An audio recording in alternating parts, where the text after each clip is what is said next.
Olá, gente, bom dia. Obrigado aí pela participação.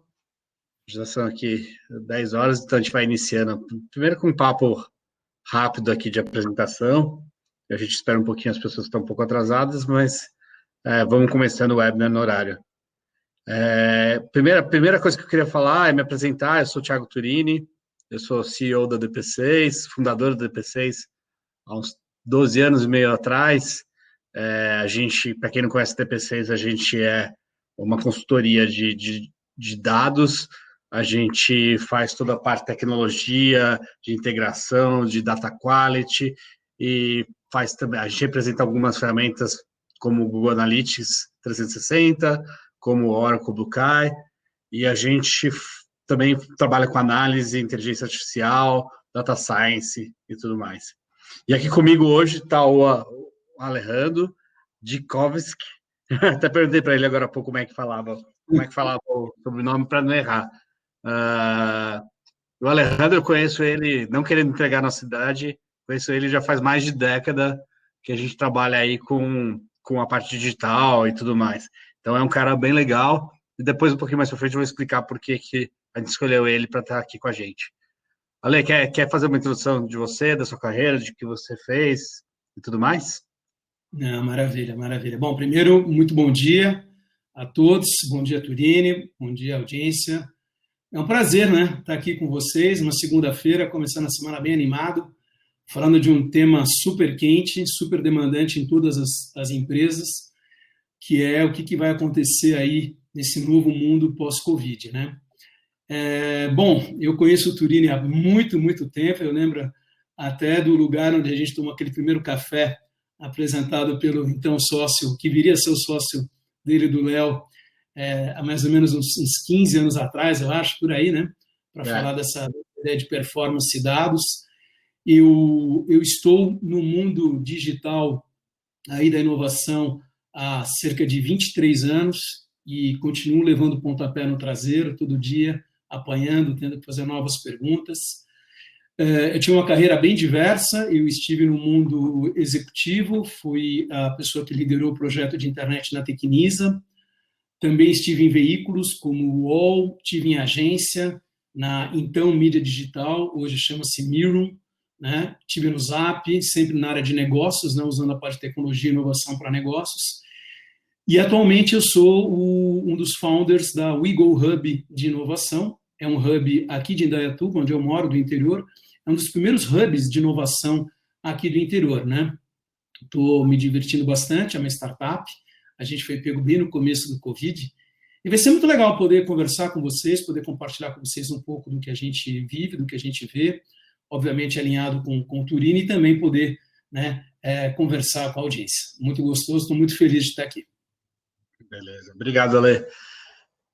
Então, vamos começar a apresentação em si. É, Muito parecido com a que a gente fez há 3 semanas atrás, nosso intuito nessa apresentação é muito mais focar no futuro do que ficar vendo o presente e o passado, tá?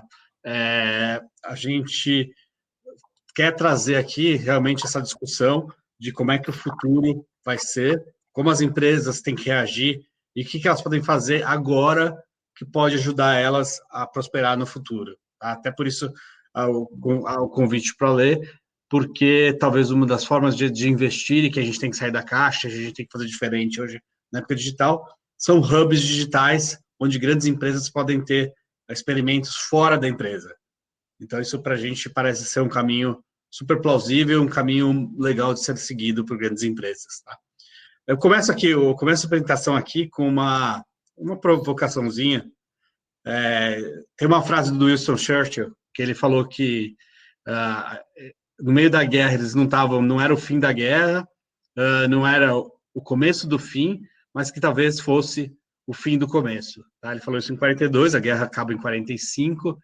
Então, basicamente, eu trouxe essa frase porque talvez essa pandemia, a gente com certeza não está no fim, ela vai longe ainda. Acho que a gente não está no começo do fim, mas talvez a gente vai estar acabando o fim do começo. O que eu quero dizer com isso? É que a gente já teve, aqui pegando um framework da Bain, a gente já teve resposta à crise, que seria uma primeira etapa, Então, a gente já fez setup de War Room, a gente já cuidou da segurança dos funcionários, já vimos cenários, já focamos o nosso caixa para qualquer empresa, caixa é importante, então cortamos tudo que era já vimos todos os nossos gastos, cortamos as despesas, já focamos na sustentabilidade e já tiramos o que não é essencial, tá? Ou fizemos tudo isso, ou estamos fazendo tudo isso. Mas, como eu falei, eu gostaria de focar nossa apresentação hoje, essa manhã, em alguma coisa mais como é que a gente acelera agora a recuperação, tal, como é que a gente consegue operações mais resilientes, como é que a gente consegue ser mais flexível, e como é que a gente faz o forecast do que vai vir, sendo que a gente vai entrar numa nova normal. E também essa etapa das ferramentas, de ter novas ferramentas nesse novo mundo, então usar o digital, repensar nossa estratégia dentro de todo esse novo mundo, entender o cliente cada vez mais e começar uma jornada que eles põem aqui, começar uma jornada de conhecimento sobre o que é esse novo normal e o que a gente pode fazer para os nossos negócios. Ale, como é que você vê essa parte aí da etapa que a gente está? Você acha que a gente está começando a chegar nesse fim? Quanto que você acha no fim desse começo e quanto você acha que a gente deve começar a pensar nas próximas etapas, como acelerar a recuperação? O que você acha disso tudo? Bom, eu acho que é um tema muito complexo, né? E ninguém sabe exatamente em que momento a gente está da pandemia, né? Dessa crise que ao mesmo tempo é sanitária, né? Com certeza, né? Um profundo respeito aí por todas as vítimas, todos os profissionais que estão trabalhando aí para tentar minimizar esse impacto e um impacto econômico que já é a maior crise, a maior recessão de todos os tempos. Ela já é. Ela pode piorar. Por quê? Porque os dados se modificam a cada dia, né? Essa mesma dificuldade que vocês estão vivendo nas suas organizações, a humanidade está vivendo como um todo, né? Os dados do Fundo Monetário Internacional falam, por enquanto, de uma recessão global de 3%, que parece pouco, mas é muito para o mundo inteiro, né? No Brasil, os últimos números que aparecem são de uma recessão de um pouco mais de 5%, mas já tem gente falando de 9%. Por quê, pessoal? Enquanto alguns países já estão começando a sair da quarentena e claramente olhando os números, realmente o número de casos novos, o número de óbitos começa a cair tremendamente, no Brasil a gente está num momento que não se sabe se a gente chegou no pico, né? Isso é muito ruim, porque saindo do tema Covid, não que não seja importante, mas por quantas semanas mais a gente pode prolongar esse problema aqui, né? Infelizmente, o isolamento social, o distanciamento diminuíram, né? Eu tenho lido algumas coisas que me parecem bastante plausíveis de começar a se abrirem cidades e regiões parcialmente, enquanto outras permanecem talvez em lockdown, talvez fechadas, em função do número. Então, há um grau de incerteza muito grande, né? Se você me responder no Brasil, eu acho que a gente ainda está caminhando para o ápice, infelizmente, né? E eu acredito que talvez em julho a gente possa começar a sair como um todo, principalmente as grandes capitais, né? Isso é muito ruim. De qualquer maneira, o ponto mais importante é com relação às organizaçõos. Você falou muito bem. Primeiro, proteção total aos colaboradores, a todos os todos os stakeholders que fazem parte da organização, distribuidores, clientes, sócios, funcionários e tudo mais, né? Levando o máximo que puder para o home office. Nós temos indústrias em que é complicado, porque você precisa estar na operação, né? Aquelas que não foram impactadas diretamente pela crise econômica. Tem setores que simplesmente pararam, como, por exemplo, o setor de turismo. O setor de turismo parou, bares e restaurantes, depois a gente vai comentar um pouco dos setores. Então, o primeiro foi o impacto, proteger as pessoas e, sem dúvida, temos que começar a olhar já para o futuro, né? Como nós vamos sair disso e nos preparar rapidamente para isso, porque é nos momentos de grande crise que surgem grandes oportunidades. Não é por acaso que em 2008 surgiram Airbnb, Slack, próprio Uber, né, e outras grandes organizações que hoje são grandes empresas, mas que começaram como startups, né? Perfeito. Perfeito, acho que é bem por aí mesmo. A gente, como eu falei, a gente ainda talvez esteja no começo, provavelmente está no começo, isso deve durar, essa nova normal, a gente nunca vai voltar ao que era antes, mas nosso foco aqui vai ser tentar trazer um pouquinho de frameworks e de alguns slides que a gente vai atrás de grandes consultorias e ver o que elas estão falando desse novo normal e como é que a gente se comporta nele. Para começar, aqui tem um framework aqui da BCG, que também fala isso. Durante a crise, a gente tem que trabalhar mais inteligentemente, melhorar nossa higiene, mitigar os riscos. Começamos a ter uma flexibilidade de trabalho nunca vista antes, né? A gente está descobrindo que a gente pode ir de casa trabalhar, muitos de nós. E a gente tem mais empatia com os funcionários, e tudo isso está acontecendo agora. E aí o que eles falam depois da crise? O novo normal que a gente sabe, que a gente fala, tá? Então a gente vai aprender a ter um trabalho muito mais inteligente. Hoje, talvez você não precise, o Ale me deu esse exemplo, talvez você não precise fazer uma reunião no Rio, você não precisa pegar uma ponte aérea e voltar, e você pode fazer por videoconferência. Então, a gente vai ser muito mais flexível e muito mais inteligente no nosso trabalho. Tá? Tem novos paradigmas de talentos, e a gente tem que ser um líder muito mais completo para esse novo normal. A gente vai ter que não só ter o head, que eles chamam aqui a inteligência, a gente vai ter que responder com o coração e com as mãos também. Basicamente, é uma liderança muito mais abrangente nessa nova normal, e acho que vai surgir oportunidade para todo mundo de se destacar nessa nova normal. Ale, o que você acha desse framework aqui? Eu acho perfeito, né? Algumas semanas atrás, né, quando eu estava vivendo e tentando entender todo esse cenário, né, eu passei a entender que nós fomos jogados do ponto de vista de transformação digital para a década de 2030, né? Nós antecipamos tudo o que aconteceria em 2030 para agora, só que nós não temos as soluções ainda suficientemente maduras e robustas para tal, né? Sem dúvida nenhuma, o trabalho remoto é uma realidade.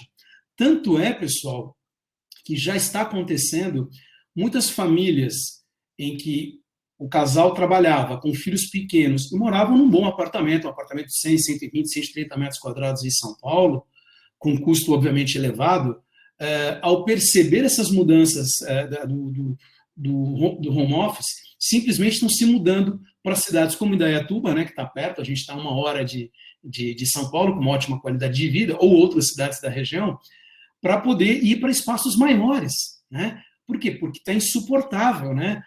E talvez alguns de vocês vivam isso, né? O casal trabalha, filhos pequenos, não tem ninguém para cuidar deles, não tem babá, não tem empregado, não tem nada. Então, o caos está instaurado. Então, diferentemente do que se imaginava, aqueceu o mercado imobiliário, né?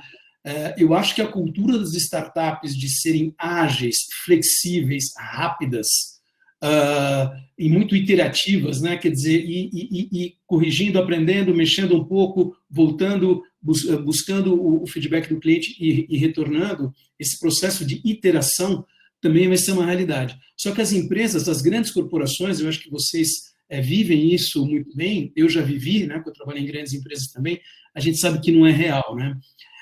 Um ponto muito importante que eu quero pontuar aqui também, pessoal, é a mudança de mindset total, né? O desenvolvimento de soft skills por parte de todos nunca foi tão importante. Trabalho em equipe, empatia, saber ouvir, né? E a gente sabe que ainda aqui na América Latina há uma visão muito vertical, né? Eu sou o chefe, uma palavra que eu não gosto, em vez de líder, eu sou o chefe, eu tomo a decisão e você faz.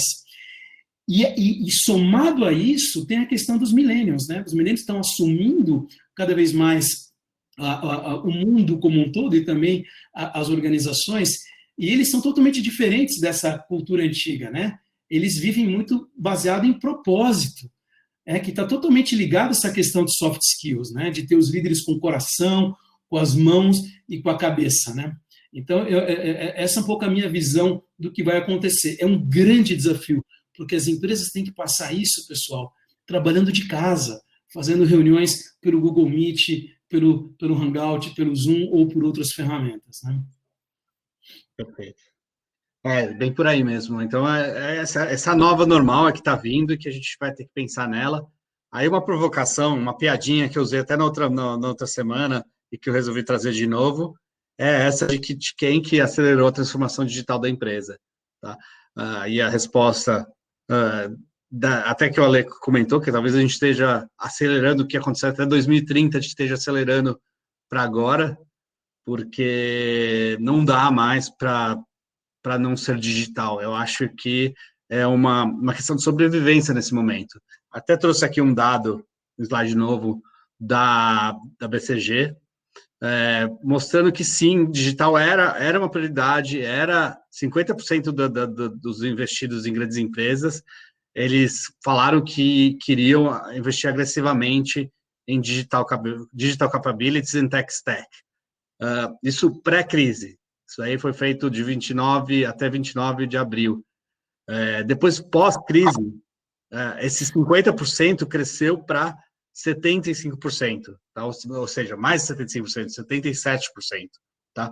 Então, o que era 50%, que era o foco do investimento em digital, passou para 77%, sendo que em algumas indústrias ele foi ainda maior. Então, 77% é a média, mas se pegar a tecnologia, mídia, telco, é 82%, energia, 82%. Então, tem para certas indústrias, o digital é praticamente para todas elas, ou seja, 82% acham que o digital é super importante e eles têm que acelerar.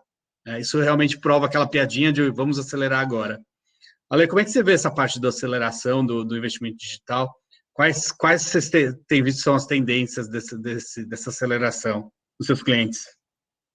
Não, bacana, bacana. Bom, eu vou pegar aqui os dados de um gráfico que eu recebi da Bain Company há 2, 3 semanas atrás, com relação aos setores mais atingidos pela crise e aqueles setores que estão se beneficiando, né, dessa situação. Obviamente, os setores de viagens e turismo receberam uma pancada fortíssima. Por outro lado, surgiu uma inovação, né? Alguns hotéis estão recebendo pessoas em quarentena, profissionais de saúde, em outros, isso não está acontecendo só no Brasil, mas em outros países também, né? Quer dizer, eles abaixam as tarifas e recebem pessoas em quarentena, profissionais de saúde que estão brigando ali no front, né? Tentando salvar o máximo de pessoas e carregam um risco muito grande para suas famílias, né? Se eles fossem às suas casas, então eles ficam ali. Inclusive, em alguns lugares estão acontecendo parcerias de hotéis com a iniciativa pública, né? Isso é muito bacana, né? O setor aéreo, uma pancada, possivelmente vai ter que receber apoio do governo, dos governos públicos de cada um dos países. O setor de bares e restaurantes recebeu uma pancada muito grande, teve que pivotar para o delivery. Quem não estava para o delivery está tendo que aprender, né? Várias ferramentas se adaptaram, né? Eu não me lembro uma ferramenta de cardápio digital que é muito bacana, se alguém souber e quiser soprar aí pelo chat, eu agradeço, que é um cardápio digital muito bacana. Ela simplesmente pivotou para delivery, né? Então, eles estão conseguindo alguns reagir. O comércio recebeu uma pancada muito grande, está tentando também se virar para o delivery. O setor de academias de ginástica, e aí um exemplo muito bacana, pessoal, que vocês já sabem, foi ai, meu Deus, como é que chama? Smart Fit? Não. Não, aquela startup, unicórnio. Ixi, deu branco, segunda-feira. Você está falando do... Vai falando, daqui a pouco eu falo. A gente lembra, né? Cinema e teatro está pivotando para drive-in, eventos pivotou muito para... Perdão. Pivotaram absolutamente para a parte online, inclusive com patrocínios, né? Obviamente não consegue atingir, mas um setor muito impactado. O segmento de salão de beleza no começo foi muito impactado e afins, agora já se permite abertura com horário marcado, trabalhando pouco a pouco, né? Quer dizer, uma pessoa de cada vez para poder fazer toda a higienização, a desinfecção após a utilização, né? E, por outro lado, né, os segmentos que estão crescendo, o segmento de health tech, e aí saúde mental, nunca a gente foi colocado nessas últimas gerações tão à prova, né? telemedicina, acelerou a decisão do governo de liberar a telemedicina, né, consulta à distância. Nutrição, né, nunca foi tão importante também as pessoas se cuidarem bem da saúde para terem as suas defesas numa situação boa para, caso se contamine, poder enfrentar melhor esse vírus. Plano de saúde, seguro de vida, educação, né? Educação deu um salto, está dando um salto incrível. Eu vivi na educação do meu filho, eles decretaram férias, 2 semanas correram, pegaram algumas ferramentas, e estão dando aula. Então, estão se virando, estão dando aula, estão dando prova, estão entregando material, usando, inclusive, o Google Classroom, que é uma ferramenta bastante conhecida e bastante boa para isso. E-commerce bombando, né? Números de crescimento absurdo, Carrefour e todos os outros players, só para dar um exemplo, crescendo e alguns contratando. E toda a questão dos softwares relacionados ao trabalho remoto. Outro também segmento também que está crescendo muito é entretenimento. Entretenimento muito porque as pessoas estão em casa, né? Sim. Vocês queriam falar da Gympass, não é? Exatamente. A Gympass, exatamente, obrigado, esqueci o nome. Segunda-feira, cérebro ainda no repouso do fim de semana. A Gympass sofreu um impacto muito grande, não sei se todo mundo sabe, teve que demitir pessoas e depois ela pivotou para aulas via Zoom, né? Aqui em Indaiatuba, a gente, inclusive, eu faço parte do movimento voluntário, a gente criou umas lives aí para poder ajudar esses segmentos mais combatidos, né? mais atingidos, e fizemos uma live com uma academia que pivotou rapidamente, está fazendo um belíssimo trabalho com aulas remotas para os seus alunos, consultorias individuais, e a coisa está fluindo bastante bem dentro do possível, claro. Né? Perfeito. Então, falando dessa nova normal, aí, como falei, o digital já é uma coisa super importante, é uma questão de sobrevivência. Ela deu vários exemplos de que ou a gente abraça o digital, ou muitas empresas vão morrer se não souberem pivotar. Então, se a gente está falando de pivotar, trouxe alguns frameworks, de novo, que mostram como você pode enxergar essa nova prioridade do digital.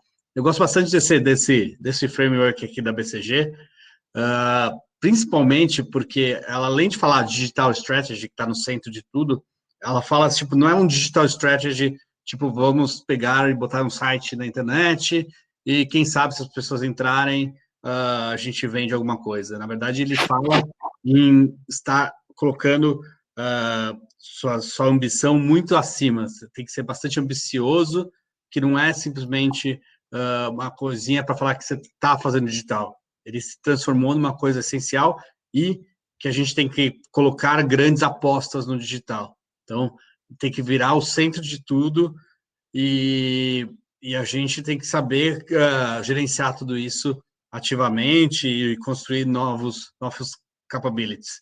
Então, Alex, você conhece das empresas que você está vendo antes da crise, durante a crise e depois da crise, quais setores você acha que estão colocando realmente uma aposta bem alta e colocando como prioridade centro da estratégia de negócio digital? Eu acho que quem tá acelerando sem medos, né, sem medo de crescer, de investir, são justamente os setores que eu acabei de falar, que necessariamente foram jogados em 2030. Né? Esses setores, por quê? Porque eles não têm tanto uma preocupação como outros de cortar custos, né, eventualmente tendo que fazer demissões ou melhorar a eficiência operacional. Por quê? Porque quando você está faturando, pessoal, a gente sabe, quando o número vai bem, né, a gente está com lucro, estamos em crescimento, obviamente a gente deixa de olhar um pouco para os custos. Né? Eu gosto muito da frase do Lehman, né, que custos são como unhas, né? Tem que ser cortadas continuamente, e é verdade, a gente sempre tem que estar de olho. Mas é natural, o ser humano se acomoda. Né? Então, esses setores que eu comentei agora, principalmente, eles podem acelerar, e eles estão acelerando, eu tenho visto, né, contratações, investimento em marketing, principalmente no digital, obviamente, né? Principalmente no digital. Isso é uma realidade que eles podem acelerar sem medo. Os demais, eles têm que ter esse equilíbrio, né, entre eficiência operacional, aqueles que puderem, né, tem segmentos críticos que eu não quero perder tempo nisso, como a questão do setor aéreo, né, eficiência operacional e começarem a investir já pensando na retomada. Né. Quando a gente fala de digital, pessoal, primeiro a gente tem que saber onde nós estamos. Né. Então, é muito importante que todo o board, né, principalmente o board, e depois o nível gerencial e também os níveis operacionais, saibam exatamente onde a gente está. Então, uma sugestão muito interessante é você montar um war room, né, montar um dashboard digital que todo mundo possa acessar em tempo real para saber como é que estão os números acontecendo em tempo real, porque nós estamos num cenário de guerra, as variáveis estão se modificando dia a dia. Se, por exemplo, eu sou muito forte no Maranhão e o governo do Maranhão decreta um lockdown, isso vai impactar diretamente o meu negócio, ou pode impactar diretamente o meu negócio, positivo ou negativamente. Então, eu tenho que ter acesso a esses dados, né? Outra coisa é montar cenários, né? Hoje você tem ferramentas preditivas, né, que você consegue, inclusive com inteligência artificial, você montar cenários a partir dos seus históricos e diferentes cenários que devem ser construídos a partir das alterações das variáveis, como o exemplo que eu citei aí de um lockdown ou de uma abertura da quarentena, né?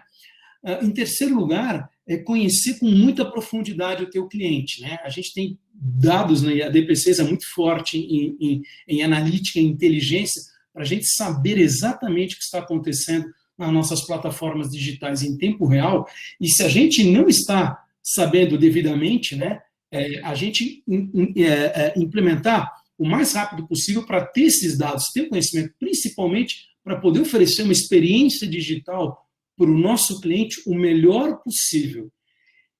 E essa experiência, ver quais são os gargalos, né? Quais são os gargalos que a gente não estava conseguindo resolver. Identificar esses gargalos e passar a corrigi-los o quanto antes. Na sequência, a gente tem que fazer investimentos em tecnologia, mas já pensando em 2030, pessoal, porque a gente vai ser jogado em 2030.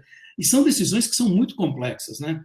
Por exemplo, o Bradesco, no começo do ano, havia decidido fechar um número de agências. Por quê?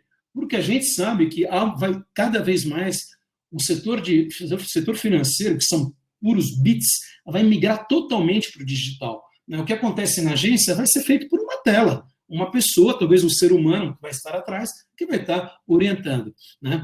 Então, investir em tecnologia, já fazendo planejamento estratégico de tecnologia, olhando para 2030, né?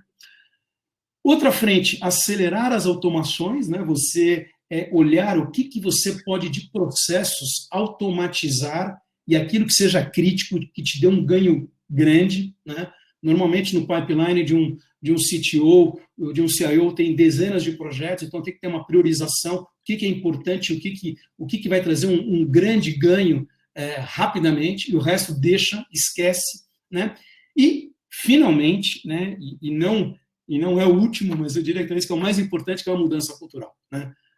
Em muitas empresas, possivelmente, as pessoas vão ter que ser ensinadas do que é a metodologia ágil, do que é a criação de um squad, do que é todo um trabalho diferente, muito mais horizontal dentro de uma equipe do que um trabalho vertical em que se toma uma decisão top-down. Por quê? Porque as respostas vão vir justamente de quem está vivendo o mundo digital. E quem está vivendo o mundo digital, invariavelmente, são os mais novos, né? São os mais jovens que já nasceram digitais e já têm uma compreensão do digital totalmente diferente, né? O mundo analógico, na verdade, é aquilo que a gente vê há algum tempo, né? O digital está no centro, o analógico está fora, diferentemente da visão que essas pessoas que nasceram analógicas e ainda não estão vivendo e não conhecem essas metodologias ágeis de gestão, esse startup mindset, vivem. Tá? Me alonguei um pouco, né? Desculpa. Tá tranquilo, estamos com tempo aí. Acho bem legal, assim, só complementando uma coisa que você falou, é uma coisa que a gente discutiu aí quando a gente estava preparando para esse webinar, que a gente fala de ter forecast, de tentar prever o futuro, a gente usa bastante modelos estatísticos para isso, e nesse momento a gente vai precisar ainda mais ser estatísticos e ser para montar mais modelos mais robustos, porque a gente tem um passado que nem sempre é tão confiável para a gente aplicar. Eu li um artigo sobre isso, foi ontem que acho que eu li. Então, usar inteligentemente algumas ferramentas que a gente tem de inteligência artificial vão ser cruciais para a gente projetar o futuro. para a gente entender quais vão ser as reações dos consumidores agora. Porque se você olhar o passado talvez não vá se repetir. Então, escolher certinho quais são essas ferramentas que a gente vai usar e quais são essas projeções são de vital importância para a gente entender esse novo consumidor.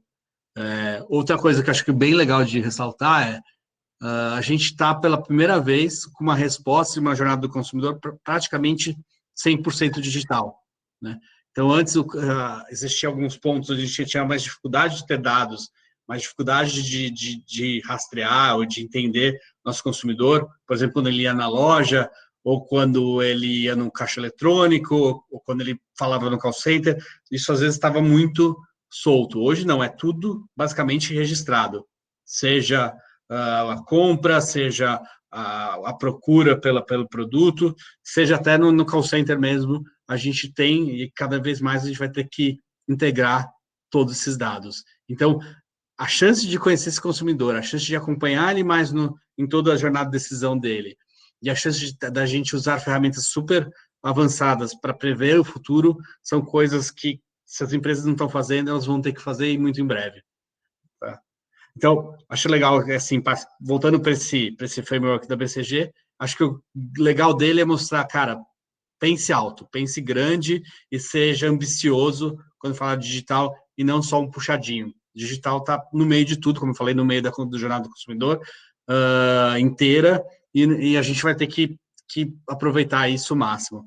Aqui tem o outro framework, que já é da Bain, que também fala disso. Então, a gente tem que garantir que a gente é agile. Então, eles falam de agile para a gente ter as mudanças, porque a gente tem que ser adaptável, a gente tem que ser resiliente, porque a gente não sabe direito o que está vindo, então a gente vai ter que responder rápido e voltar a um ciclo de responder o tempo inteiro melhor sobre as situações. E predição, acabei de falar de predição, acabei de falar de como vai ser talvez difícil a gente prever o que vai vir no futuro, enquanto a gente vai ter que ser rápido em aprender com esse novo normal, enquanto a gente vai ter que usar muito o poder de processamento digital e de tecnologias como inteligência artificial para usar nessa predição. Olha, o que você acha disso? Adaptação, resiliência e predição. Você concorda que são 3 coisas essenciais, são pilares essenciais para essa retomada e para essa nova normal, para a gente ser digital ou mais digital? Absolutamente, né? E eu vou contar até rapidamente a minha história, pessoal. Eu era tão rígido, que a primeira vez que eu saí do CLT para CPJ, já nem vou contar quanto tempo, muito tempo atrás, falei, nossa, eu vou ter que abrir uma empresa, puxa, que responsabilidade e tal. Né? E hoje eu estou me reinventando completamente, né? Quer dizer, eu viver um hub de inovação, e eu vou até compartilhar uma vivência minha que eu recomendo a todos, pessoal. Participem de um Startup Weekend. O Startup Weekend é uma ferramenta maravilhosa de transformação democrática, rápida, para vocês entenderem o Startup Mindset. Né? Só contando como é que ele funciona, para quem nunca participou, a partir do Design Thinking, em 54 horas, começando na sexta-feira à noite e terminando no domingo à noite, grupos de pessoas que não se conhecem apresentam ideias, né? Há uma eleição para ver quais são as ideias mais interessantes, formam-se grupos de pessoas que, na grande maioria, não se conheciam, e aí começa a se trabalhar baseado no problema, né? Qual que é a dor, né? Até se brinca, ama a dor. Vamos pesquisar essa dor existe, vamos entrevistar o teu cliente. Depois que você validou se essa dor é real, você passa para a solução, né? E pela validação da solução, e aí já pensando na construção do MVP, que é bem diferente do conceito de MVP que eu tinha lá atrás, horas de programação. Você pode fazer um MVP muito, muito simples, não? Um mero protótipo navegável. Depois do MVP, né, que já seria teu produto, você faz um pitch final para investidores. Independente do processo, o objetivo lá não é gerar nenhum unicórnio, mas é uma jornada de aprendizagem, de inovação entre empreendedora e de metodologias ágeis, com um enorme grau de resiliência, de adaptabilidade. Só não tem predição, né? A predição ficou fora, mas é fantástico e super acessível. Um evento que custa 100, 120 reais, tem vários em São Paulo, a gente já fez aqui em Indaiatuba, né? 2, e é fantástico.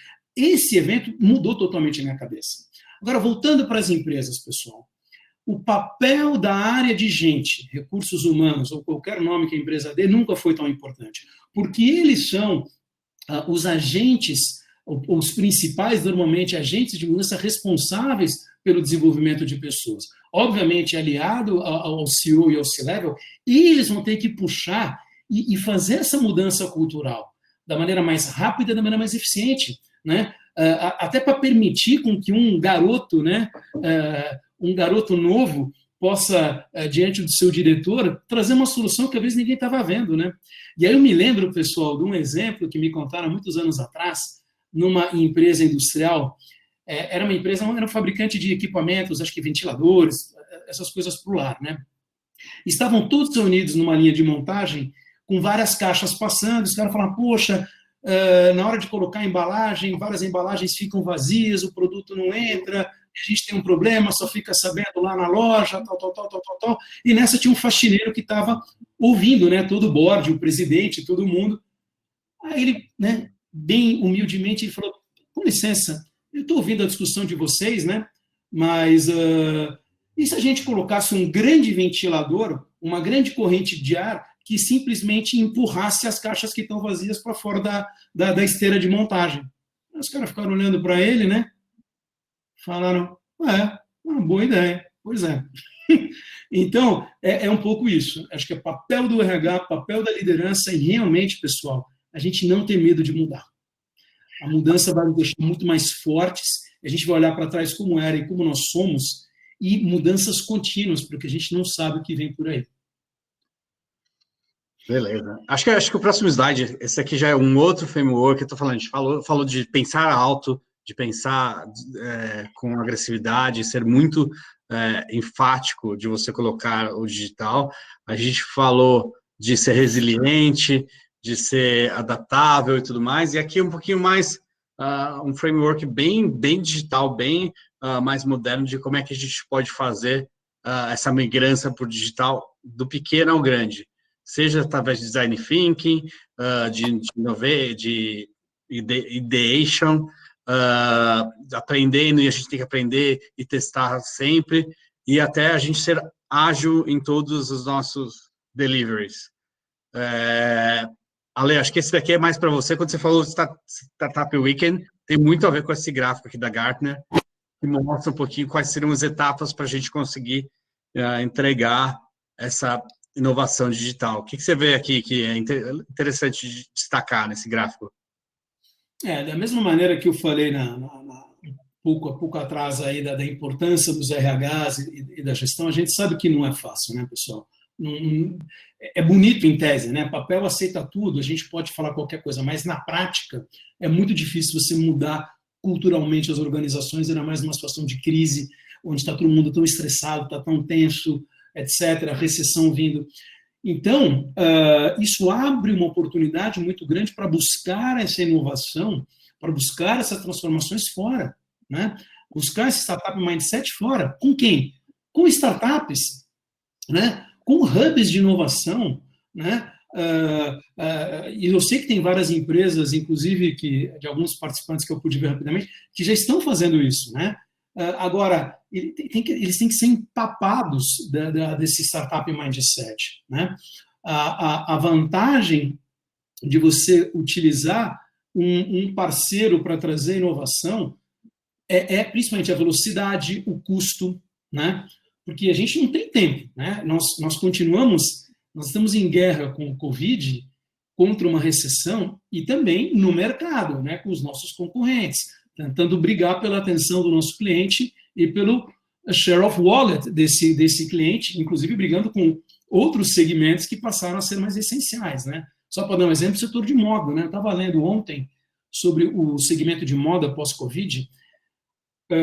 O segmento de moda vive muito de coleções, 2 coleções por ano, e a gente acaba, né, pessoal, convenhamos, né, comprando muita coisa que não precisa, né? Ninguém precisa ter 100, 200 pares de sapato ou 50 camisas. Você vai indo, né, pelo embalo, né? Mas está começando a surgir todo um movimento de consumo consciente, principalmente nos mais jovens, né? Consumo consciente vindo de empresas que tenham um posicionamento absolutamente alinhado com o século XXI, né? Mas voltando para o Startup Mindset, você pode buscar isso em eventos, as empresas podem organizar hackathons, né? Podem, por exemplo, apresentar dores, né? A partir de todo o planejamento estratégico do momento atual, né? Chega-se à conclusão que tem dores, A, B, C. Puxa, a gente não tem capacidade nem tempo de esperar com que todos os nossos executivos, a nossa equipe, tenha esse startup mindset. Vamos fazer um hackathon? Vamos chamar alguém, um hub de inovação ou alguma outra empresa especializada em design thinking para organizar um hackathon para nós? O que é um hackathon? Né?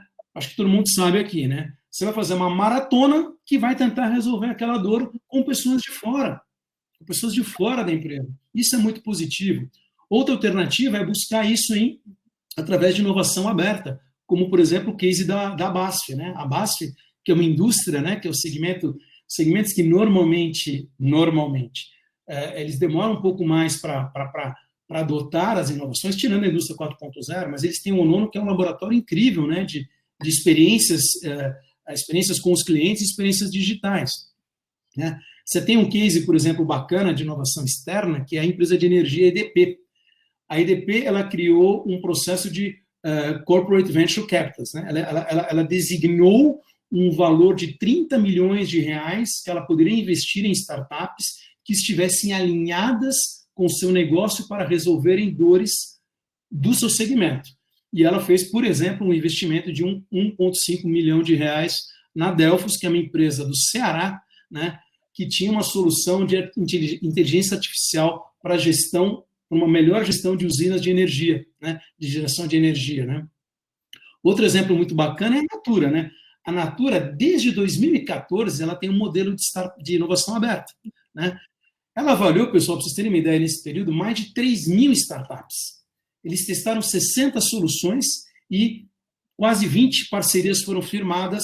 Por quê? Porque eles encontraram a solução para suas dores fora. E tem outros cases, né? CPFL Inova, tem a Ambev com a Parley, né? Que conseguiu aí reduzir em 230 mil toneladas por ano a emissão de plásticos nos oceanos, né? Que é um problema, né? Porque o plástico ele fica milênios ali, né?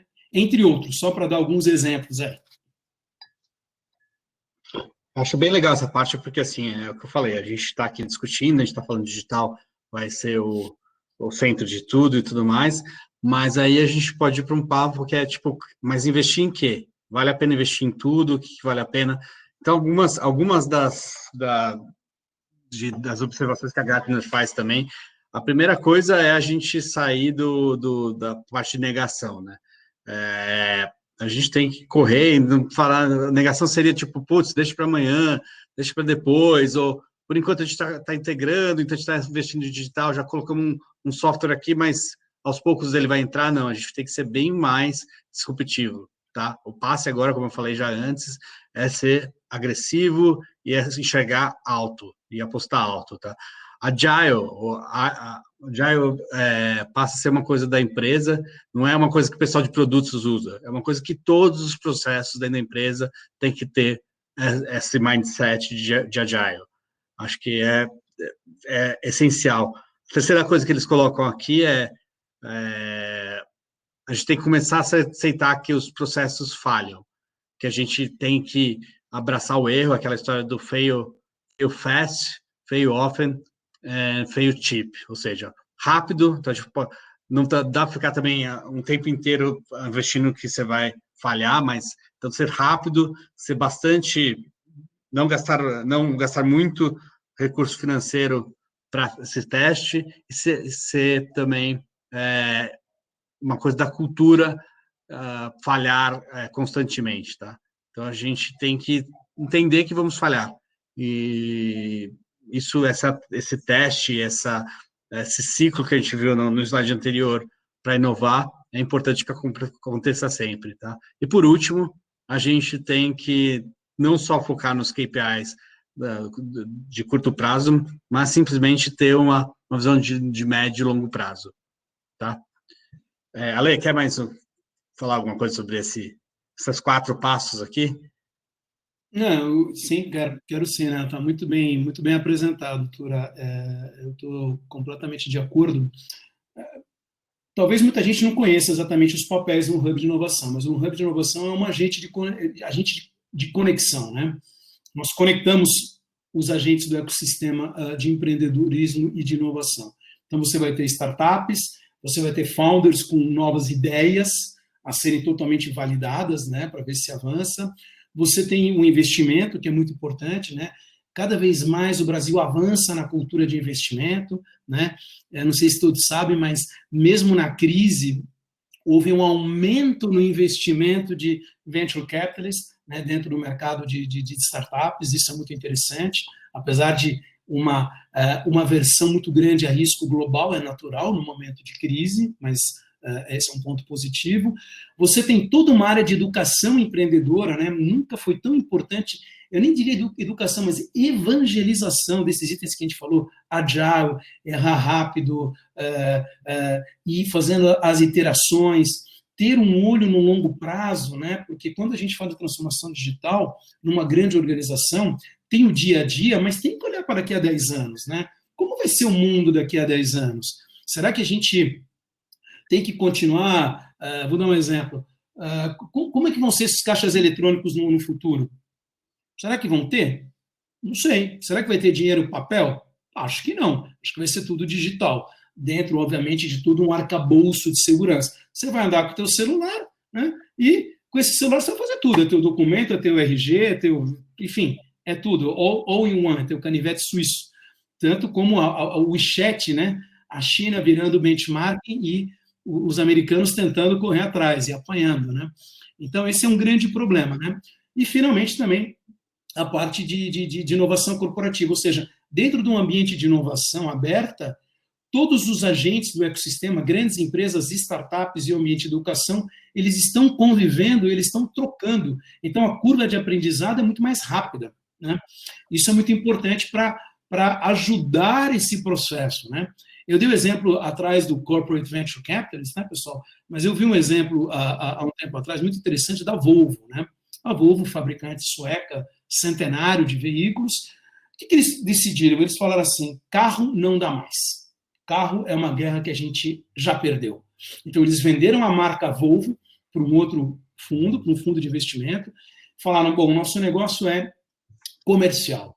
Só que os caminhões, a indústria de caminhões também está se modificando, de transporte também está se modificando. Então, eles designaram 50 milhões de dólares para um fundo de Corporate Venture Capitalists para investir globalmente em startups ou em ideias que possam ajudá-los. Eles não sabem se amanhã vai ser um drone, o que vai ser, se amanhã eles vão para a camada de software na nuvem para poder ajudar uma gestão eficiente. Eles vão pivotar completamente. E eu gosto muito do exemplo da General Electric, né? A GE, fundada pelo Edison, começou com uma lâmpada, né? Hoje é uma empresa de software, de dados, né? De inteligência de dados nos seus diversos, né? De energia, saúde, etc. Perfeito. Aqui eu vou repetir 2 slides, são os últimos 2 slides, a gente está quase acabando aqui no tempo, mas é a minha repetição de 3 semanas atrás, mas acho que é importante. A gente está falando que você tem que investir, e como é que você convence, talvez o C-Level, o board das suas empresas, como é que você convence eles de que no momento de crise eles precisam gastar mais? A gente vai depois mandar um artigo para todos que participaram, que acho que é legal de ver, um artigo pós-crise de 2008, mostrando como, acho que é da Harvard Business Review, mostrando como a gente, nesse momento, tem que economizar, tem que cuidar do caixa, tem que cortar o que não é essencial e tudo mais, mas, ao mesmo tempo, a gente tem que inteligentemente investir. Então, a gente tem a mania de tentar se retrair na hora que vem o problema, mas vários institutos, várias consultorias mostram para a gente que talvez o investimento inteligente em certas coisas que vão dar vantagem competitiva lá para o futuro, eles são essenciais nessa hora. Aqui eu trouxe novamente alguns exemplos, mas é sempre legal de bater nessa tecla. Como é que a gente investe, por que a gente vai investir nessa hora? Por exemplo, a Sanofi, que é a farmacêutica francesa, lá na crise de 2000, da bolha da internet, ela aumentou em 3 anos de 950 milhões de euros de investimento em inovação, ela aumentou para 1,3, ou seja, ela aumentou o gasto. Isso deu para ela uma vantagem competitiva que fez, inclusive, ela comprar a Ventis, que era uma concorrente muito maior que ela, mas ela acabou comprando porque ela soube investir, soube se diferenciar justamente no momento de crise. Um segundo exemplo aqui, se acredita muito ao SARS, a gente fala que a gente está vendo essa pandemia que a gente está vivendo aqui, mas o Oriente teve algumas pandemias que foram muito fortes lá, até por isso eles estão muito mais preparados para lidar com isso hoje do que a gente, o pessoal do Ocidente. E essas crises no Oriente que aconteceram, SARS, por exemplo, que foi super forte para lá, tem gente que acredita toda a mudança que aconteceu na China por causa de SARS, o sucesso do Alibaba. Hoje é uma mega, ultra empresa de e-commerce, acho que foi um dos maiores IPOs nos Estados Unidos, da história, e 470 bilhões, e ela realmente se fortaleceu durante uma crise também, crise de SARS. E por último, até um exemplo aqui que a gente puxou, que, como eu falei, já falei semana retrasada, mas sempre bom falar de novo, e falando da Covid aqui, como a gente vê que a China está na frente da gente, eles já estão saindo completamente do isolamento e tudo mais, principalmente o pessoal lá de Wuhan, essa marca aí, Lin Qingshuan, ela teve que fechar 40% das lojas e soube pivotar, soube virar atendimento via WeChat, e o que ela viu foi um crescimento, apesar de fechar lojas, um crescimento de 200% na região de Wuhan. Então, na verdade, aqui é aquela coisa, 3 exemplos muito fortes do porquê investir na crise. Aí não sou eu que estou falando, se você pegar alguns estudos, eu peguei só 3 resumos de alguns estudos. A Booz & Company fez esse primeiro estudo onde mostra que as empresas mais inovadoras, as 100 mais inovadoras, investiram mais em inovação do que os pares dela, o que na verdade veio depois, que resultou em melhor profitabilidade, melhor resultados e crescimento no futuro. A Gartner também mostra que as 1.000 empresas maiores que aceleraram durante a crise de 2008, elas tiveram uma vantagem competitiva que foi duradoura até 2017. Então, elas mostram que essas que investiram, elas cresceram muito mais do que as que não investiram. Então, você vê aí esse gráfico até 2017. E, por último, a gente pega aqui a Bain Company de novo, que mostra aí que eles pegaram e viram as 5.000 empresas que mais investiram nos últimos 10 anos, e quem investiu lá na crise de 2008 foi quem eles chamaram de winners, porque tiveram um crescimento médio aí super grande de 2007 a 2017. Então, investir inteligentemente, mas sempre aproveitar para se diferenciar dos seus concorrentes. Ale, mais alguma coisa ainda aí nessa parte de investimento? Como é que você vê essa coisa de investimento digital tão fortes? Como é que as empresas podem se virar com isso? Ou como elas podem aplicar isso na prática? Você tocou num ponto, uma palavra que eu gosto muito, que é investimento inteligente, né? Que não é fácil, né? Então, um pouco o que a gente já vem falando nesta live, né? Você rapidamente ter acesso aos dados, saber o que está acontecendo, né? Tudo aquilo que você está no offline e você pretendia trazer para o online daqui a 5 anos, você vai ter que trazer já, né? Eu estava vendo, por exemplo, o impacto no valuation das grandes redes de varejo, né, brasileiras, né, C&A, Renner, Riachuelo, entre outras, né, e foi catastrófico. Por quê? Porque os shoppings estão fechados, né? Já há indícios nos lugares onde a quarentena terminou que as pessoas não vão circular tanto, então você não vai precisar de tanto espaço. Você vai poder criar monstruários virtuais, né, que vão te ajudar num e-commerce, né? Vai ter uma aceleração muito grande de todo esse tipo de tecnologias, né? Inclusive vai ter na área de moda, né, que é difícil, né? Você vai ter já alguns eventos importantes globais acontecendo online.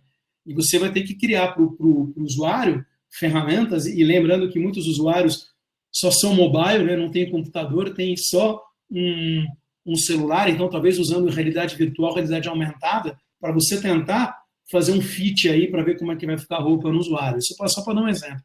Então, eu acho que primeiro são dados, depois dores de clientes, você medir e entender essas dores rapidamente. Se você não mede, passe a medir o quanto antes, né?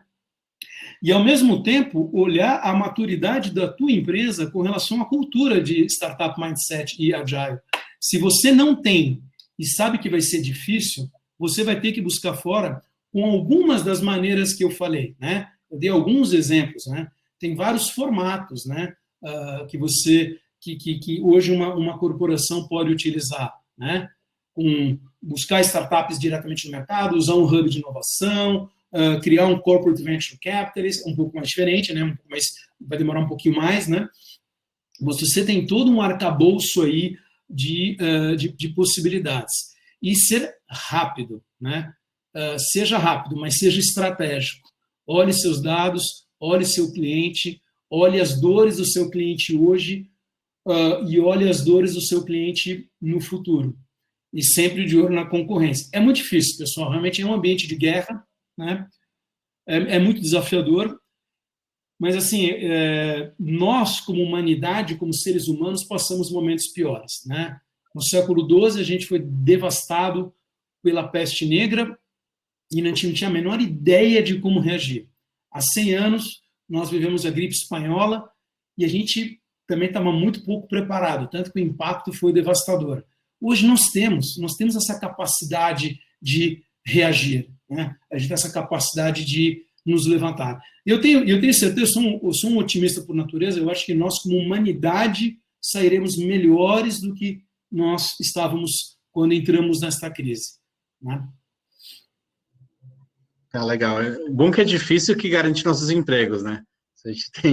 Se fosse fácil, não precisavam da gente para O ajudar, né? digital nunca foi tão importante. Eu lembro de 98, quando a gente começava, né? O cara falava, mas o que é isso? Digital nunca vai rolar, nunca vai acontecer, nunca. E agora, mais do que nunca, né? É a saída, né? Sim.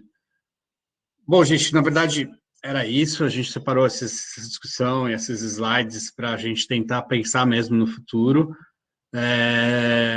Esse é só o primeiro dos webinars, como a gente fez há 3 semanas atrás, a gente vai fazer 3 durante a semana. Esse primeiro é mais para quem precisa pensar estrategicamente, mas que a gente ter argumentos para mostrar o quanto a gente precisa de investimento em digital e o quanto a gente tem que ser agressivo e pensar alto nesses investimentos, tá? Na quarta-feira, a gente vai ter alguns clientes que vão participar, como a gente teve há 3 semanas atrás. A gente vai ter o Bernardo Brandão, que é o VP de Marketing da Resultados Digitais, o José Marcelo Rossi, que é o Head de Performance Digital de Marketing do Bradesco, e a Simone Cecena, que é diretora de marketing da Cielo, ou seja, três empresas super relevantes, uma B2B, outras 2 do mercado financeiro, que com certeza vão trazer visões para a gente de como elas estão navegando nessa crise e principalmente como elas estão pensando no pós-crise, no novo normal e o que elas querem fazer. Acho que vai ser bem interessante. E na sexta a gente vai ter uma sessão mais mão na massa, a gente vai falar especificamente de inteligência artificial, como usar a inteligência artificial como vantagem competitiva para vocês no longo prazo. Então, acho que fica aí o convite de participar na quarta e na sexta. Quem não conseguir participar, a gente sempre grava e coloca depois no YouTube, no nosso canal, para assistir, como também essa apresentação aqui vai para lá. Ale, encerrando aqui, eu queria agradecer muito a sua presença, tudo que você trouxe para a gente aí, de experiência e de case, acho que foi bem legal. Quer dar mais uma última palavra? E obrigado aí pela presença. Não, imagina, Thiago, foi um prazer, Tura. Foi muito bacana estar com vocês. Eu não sei, talvez se a gente tiver um tempinho, ver se alguém da audiência quer fazer alguma pergunta, quer fazer algum comentário. Temos tempo ou não? Não, na verdade, não estourou o tempo, mas também não tem nenhuma pergunta aqui, então não sei se... Não, beleza. Não, eu queria realmente agradecer. O que falaram aqui, a empresa de Não? cardápio digital que você tinha falado é a Oi Menu, é isso? Sim, isso, foi menu. Não, obrigado, André. Acabei de ver aqui. E fico à disposição, né, Alejandro Dikovski, se vocês quiserem me adicionar no LinkedIn, quiserem conversar um pouco sobre Hub de inovação, sobre como a gente pode ajudá-los nesse momento aí super desafiador, ou quiser conversar mesmo, a gente está à disposição. Nosso negócio é conexão, empreendedorismo e inovação. É isso. Obrigado. Obrigado, Ale. Bom, é isso, gente. Eu vou encerrar aqui, bem em cima do tempo. E, como eu falei, quarta e sexta a gente tem aí novos webinars que acho que vão acrescentar ainda mais essa discussão. Tá? Obrigado. Boa semana para todo mundo. E a gente se vê quarta-feira. Obrigado, tchau, tchau. Obrigado mais uma vez. Um abraço. Okay.